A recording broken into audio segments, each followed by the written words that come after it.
అదరగొట్టే కారం రంగు రుచి ఆచి కారం పొడి. రైల్వే కోడూరు ఎమ్మెల్యే అరవ శ్రీధర్ తల్లి ప్రమీలమ్మ ఫిర్యాదుపై పోలీస్ శాఖ కదిలింది. ఈ నెల 7వ తేదీన ప్రమీలమ్మ ఇచ్చిన ఫిర్యాదుపై పోలీసులు BNS 308 section 5, 351 section 2, 61 section 2, red with 3 section 5 సెక్షన్ల కింద ఇక హర్షవీణ కాల్ డేటా ఇతర సాంకేతిక అంశాలపై పోలీసులు దృష్టి పెట్టారు. కొన్ని వీడియోలు, ఆడియోలు, ఫోటోలు, ఇతర సమాచారాన్ని సేకరిస్తున్నారు. దర్యాప్తును వేగవంతం చేశారు. ఎమ్మెల్యేపై ఆరోపణలు చేస్తున్న హర్షవీణ ఇంకా పోలీసులకు అందుబాటులోకి రాలేదు. అలాగే ఫోన్ స్విచ్ ఆఫ్ చేసినట్లు railway Koduru urban CI Chandrashekar తెలిపారు. హర్షవీణపై 2 నాన్ బెయిలబుల్ కేసులు నమోదు చేసినట్లు వెల్లడించారు.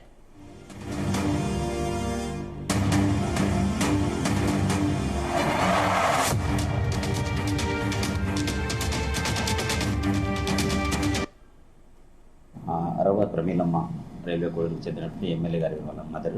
ఆమె వచ్చి మాకు ఒక రిటర్న్ కంప్లైంట్ ఇవ్వడం జరిగింది. హర్షవీణ అనే ఒక అమ్మాయి వాళ్ళ కొడుకు ఎమ్మెల్యే గారిని చాలా రోజుల నుంచి బ్లాక్మెయిల్ చేస్తూ ఫిజికల్ ఇల్లీగల్ కాంటాక్ట్స్ ఉన్నాయని చెప్పి తన వద్ద వీడియోలు అవన్నీ ఉన్నాయి, అవన్నీ బయట పెడతామని చెప్పి 25 కోట్లు డబ్బు ఇస్తే నేను అవన్నిటిని మాఫీ చేస్తానని చెప్పి ఫ్రీక్వెంట్గా వాళ్ళ ఇంటికి పోవడము, వాళ్ళతో ఫోన్లు మాట్లాడడం, మెసేజ్లు పెట్టడము ఇవన్నీ చేస్తూ మానసికంగా హింసిస్తానని చెప్పి పోలీస్ కంప్లైంట్ ఇవ్వడం జరిగింది. దానిపైన మేము కేసు నమోదు చేశాం. 308(5), 351(2), 61(2), రెడ్ విత్ 35 BNS యాక్ట్ కింద కేసు నమోదు చేశాం. ఆ రోజు నుంచి ఈ కేసులో ఆమె ఇచ్చినటువంటి కంప్లైంట్లో ఏమేమి ఆధారాలు ఉన్నాయి, మెసేజెస్ అయితేనేమి, లేకపోతే వాయిస్ రికార్డింగ్లు అయితేనేమి, ఎవరెవరు సాక్షి ఉన్నారు అని ఈ కంప్లైంట్ కంటెంట్స్ ప్రకారం మేము కేసు దర్యాప్తు చేస్తూ నిజాలు బయటకు తీయడానికి కేసు దర్యాప్తు చేస్తున్నాం. కేసు దర్యాప్తులో ఉంది. అదేవిధంగా ఎవరైతే హర్షవీణ ఉన్నారో ఆమె కాల్ డీటెయిల్స్ అయితేనేమి, తర్వాత అకౌంట్స్ అయితేనేమి, ఇవన్నిటి కూడా అన్ని వెరిఫై చేస్తున్నాం. త్వరలో ఇవన్నిటి కూడా అందరికీ దర్యాప్తులో ఏ విషయాలు అయితే బయటకు వస్తాయో అవన్నీ తెలియజేస్తాం. ఇది కేసు నాన్ బెయిలబుల్ కాబట్టి ఇంకా దర్యాప్తులో ఉంది. నోటీస్ ఇవ్వడానికి లేదు. కాకపోతే ఆమెకి నోటీస్ అంటే ఆమె దగ్గర ఏం ఆధారాలు ఉన్నాయని చెప్పి మేము అడగాల్సి వస్తుంది. కేసులో దర్యాప్తు భాగంగా ఆమెకి నోటీస్ ఇస్తాం. ఏమనంటే మీ దగ్గర ఏమన్నా నువ్వైతే ఆరోపణలు ఇవి చేస్తున్నావో అవన్నీ కూడా ఇవ్వడానికి మేము నోటీస్ ఇస్తాం. ఆమెకు రిటర్న్గా ఇచ్చి నీ దగ్గర ఆధారాలు ఏమన్నా ఉంటే మాకు ఇవ్వమని చెప్తాం. ఆమె ఇచ్చేదాన్ని బట్టి ముందుకు చెప్పండి. అదే ఆమె మేము లొకేషన్ చూస్తున్నాం. ఆమె అందుబాటులో లేదు. మనకు ఆ రోజు నుంచి కూడా లేదు. హైదరాబాద్ అక్కడెక్కడ ఉన్నట్టుంది. ఆమె ఫోన్ కూడా స్విచ్ ఆఫ్ వస్తూ ఉంటుంది. కాబట్టి ఆమెకి నోటీస్ అయితే ఇస్తున్నాం. మన వాళ్ళని వెరిఫై చేస్తున్నాం. ఆమె గురించి ఆమె అందుబాటులోకి వచ్చినప్పుడు నోటీస్ రిటర్న్గా ఇస్తాం. ఆమె ఎక్కడికన్నా రమ్మని వస్తే అక్కడికన్నా పోయి ఇస్తాం. లేదా ఆమె స్టేషన్కి వచ్చినా కూడా అక్కడన్నీ తీసుకొని ఆమె ఆధారాలు మాకు ఇవ్వచ్చు. ఆఫీసులో వాటి ఇది చేస్తాం. అవును, అది ఆయన ఇచ్చిన కంప్లైంట్ పైన కూడా కేసు నమోదు చేసాం. ఆమె పైన అది కూడా వీడియో రికార్డింగ్ కూడా మాకు ఇవ్వడం జరిగింది. దాంట్లో ఆయన ఇంటికి పిలిచి ఇంట్లో డీటెయిన్ చేసి ఆయన్ని కొట్టినట్టుగా కంప్లైంట్ ఇచ్చింది. దానికి ఆధారాలు కూడా ఆయన ఇచ్చాడు కాబట్టి దానిపైన కేసు నమోదు చేసి ఆమెకి కాంటాక్ట్ కూడా చేస్తున్నాం. ఫోన్లో కూడా ఏమన్నా అందుబాటులోకి వస్తుందా, ఆమెకి ఎక్కడికి మనమే అక్కడికి రావాలా లేకపోతే ఆమె వస్తుందా అనే విషయం ఆమె దీన్ని బట్టి ఉంటుంది. ఆమె లేడీ కాబట్టి మేము మన ASI లేడీస్ని పెట్టుకొని ఆమెతో నోటీస్ ఇవ్వడము, ఆమె ఏదైనా ఆధారాలు ఇస్తే అవన్నీ కూడా తీసుకోవడం జరుగుతుంది. ఇదే అంశానికి సంబంధించి మరిన్ని అప్డేట్స్ మా ప్రతినిధి రామచంద్ర అందిస్తారు. రామచంద్ర, అనుష, ఏదైతే అరవ శ్రీధర్ జనసేన ఎమ్మెల్యే ఉన్నారో ఈ విషయంలో ప్రభుత్వ ఉద్యోగి వీణ చేస్తున్నటువంటి ఆరోపణల వ్యవహారంలో కొత్త మలుపు చోటు చేసుకుంది. శ్రీధర్ తల్లి ఇచ్చిన ఫిర్యాదు మేరకు ఈ నెల 7వ తేదీనే వీణాపై పోలీసులు బ్లాక్మెయిల్ కేసు నమోదు చేసినట్లు తాజాగా వెలుగులోకి వచ్చింది. తన కుమారుడిని వీణ నిరంతరం వేధిస్తోందని, బెదిరింపులకు పాల్పడుతోందని శ్రీధర్ తల్లి తన ఫిర్యాదులో పేర్కొన్నారు. పోలీసులు ప్రాథమిక విచారణ జరిపి కేసు నమోదు చేసినటువంటి పరిస్థితి అయితే కనిపిస్తోంది. ఓవైపు వీణ తనను ఎమ్మెల్యే వేధించారని, లైంగిక దాడికి పాల్పడ్డారని వీణ ఫిర్యాదు చేసింది. ప్రస్తుతం ఈ 2 ఫిర్యాదులు కూడా పోలీసుల వద్ద ఉన్నాయి. ఒకవైపు శ్రీధర్ తల్లి చేసిన బ్లాక్మెయిల్ ఆరోపణలు, మరోవైపు వీణ చేస్తున్న ప్రత్యారోపణలు. ఈ రెండింటిలో ఏది నిజం అనేది పోలీసుల లోతైన విచారణలో తెలియాల్సినటువంటి అవసరం అయితే కనిపిస్తుంది. 7వ తేదీన నమోదైన కేసు వివరాలను పరిశీలిస్తే వీణా చేసిన ఆరోపణల కాలక్రమంపై అనేక సందేహాలు కలుగుతున్నాయి. అధికారులు ఈ కేసులో ఎవరి వద్ద ఎలాంటి ఆధారాలు ఉన్నాయనే దానిపైన కూడా దృష్టి పెట్టినటువంటి కనిపిస్తోంది ప్రస్తుతం. మరోవైపు ఈ కేసులో చాలా వీడియోలు వెలుగులోకి వస్తూనే ఉన్నాయి.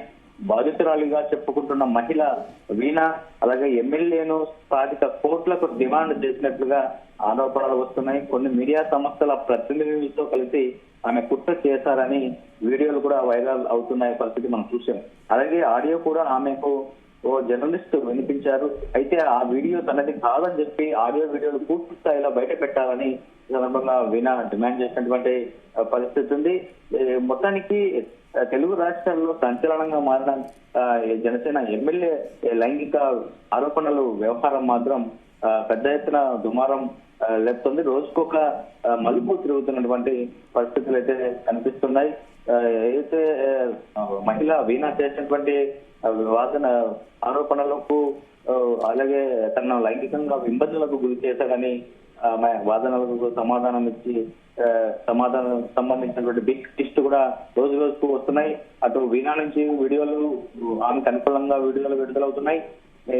తాజాగా స్పీకర్ అసెంబ్లీలో ఉన్న సమయంలో కూడా తనతో వీడియో కాల్ మాట్లాడుతూ అక్కడ అసెంబ్లీలో హాజరయ్యి అక్కడ కూడా ఆ వ్యవహారం అసెంబ్లీలో వ్యవహారం కూడా చేస్తున్న సమయంలో కూడా తనతో వీడియో కాల్లోనే ఉన్నాడని ఒక నిరూపించేందుకు కూడా ఒక వీడియోను కూడా ఆమె బయటికి విడుదల చేసినటువంటి పరిస్థితి ఉంది. అలాగే ఎమ్మెల్యే శ్రీధర్ కు అనుకూలంగా కొన్ని వీడియోలు కూడా బయట సర్క్యులేట్ అవుతున్నటువంటి పరిస్థితి. మరి ఈ వీడియోలలో ఏది నిజము ఏది ఫేక్ అనేది కూడా తేల్చాల్సినటువంటి అవసరం పోలీసులపై ఉంది. ఆ బాధ్యత కూడా పోలీసులుగా అని చెప్పి కూడా అందరూ భావిస్తున్నటువంటి పరిస్థితి అయితే కనిపిస్తోంది.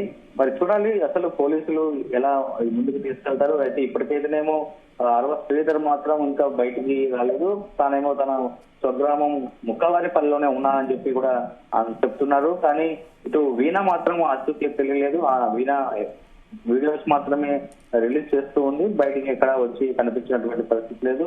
పోలీసులు కూడా చెప్తున్నారు తాను వీణను వచ్చి విచారణకు పిలిచాము, అందుబాటులోకి రాలేదు. ఒకవేళ ఆమెకి పోలీస్ స్టేషన్ కి రావడానికి ఇబ్బంది అయితే మేమే ఆమె వద్దకు వెళ్ళి విచారణ అలాగే స్టేట్మెంట్ కూడా రికార్డ్ చేసుకుంటాం. అలాగే ఎమ్మెల్యే స్టేట్మెంట్ ఎమ్మెల్యే తల్లి గారి స్టేట్మెంట్ ఇవన్నీ కూడా చేసుకొని మేము అన్ని ఆధారాలు సేకరించిన తర్వాతే దీనికి ఒక ఫుల్ స్టాప్ కావచ్చు ఈ విషయంలో ఏంటి అనేది కూడా చెబుతామని చెప్పి పోలీసులు అయితే పరిస్థితి ఉంది. ఇలాంటి పరిస్థితుల నేపథ్యంలో ఎమ్మెల్యే అరవ శ్రీధర్ పై కూడా పార్టీ హైకమాండ్ సీరియస్ గా ఉంది.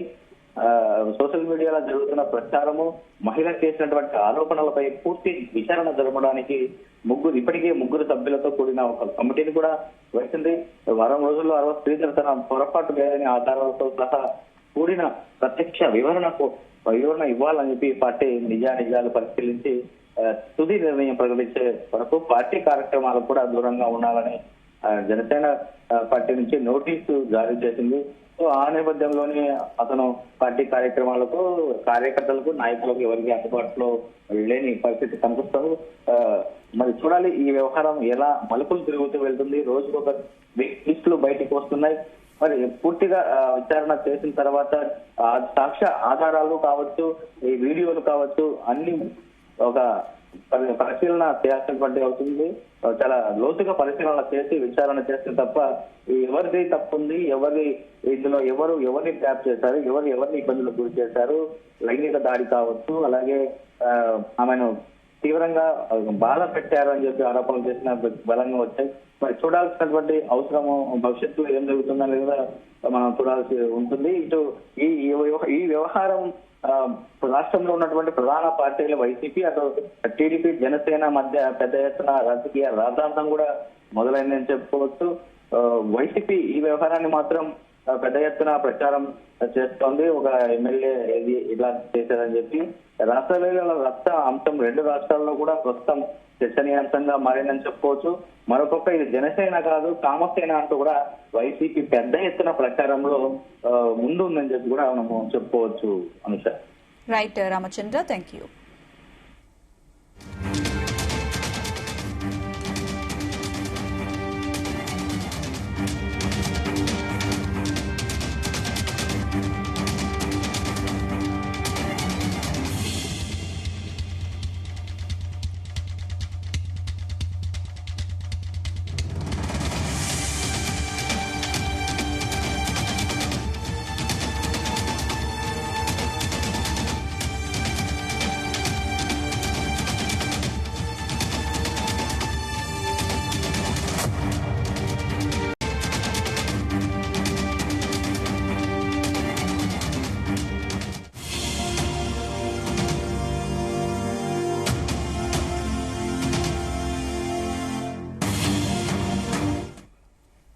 దిగుమల వంటలే వంటలే తెరకొట్టే కారం రంగు రుచి ఆచి కారం పొడి.